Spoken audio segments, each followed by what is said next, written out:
అమెరికాలో green card కోసం ఏళ్ల తరబడి ఎదురు చూసే వారికి ఇది నిజంగా ఒక శుభవార్తనే చెప్పాలి.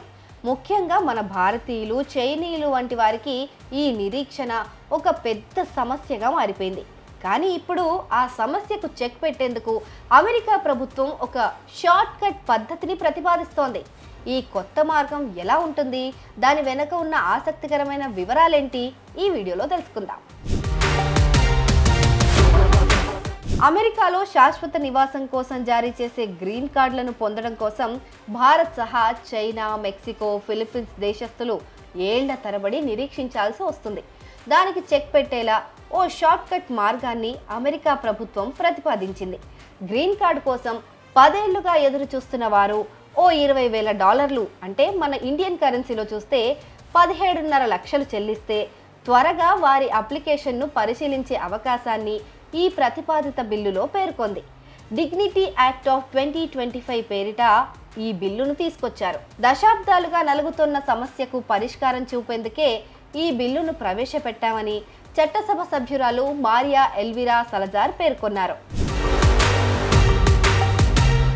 ఇమిగ్రేషన్ చట్టాల ప్రకారం అమెరికా ఏటా 2,26,000 ఫ్యామిలీ ప్రిఫరెన్సెస్, 1,40,000 ఉపాధి ఆధారిత గ్రీన్ కార్డులను జారీ చేసేందుకు వీలుంటుంది.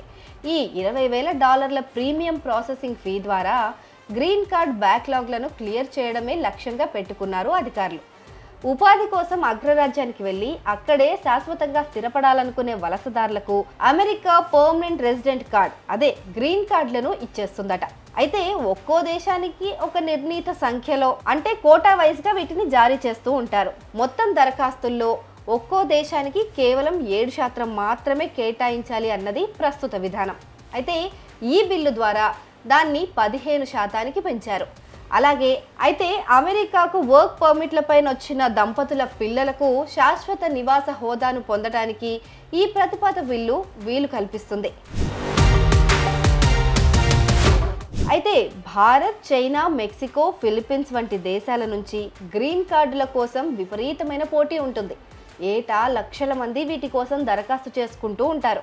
దేశాల వారీగా కోటా కేటాయించడం కారణంగానే వారి శాశ్వత నివాస పత్రాల కోసం ఏళ్ల తరబడి ఎదురు చూడాల్సి వస్తుంది.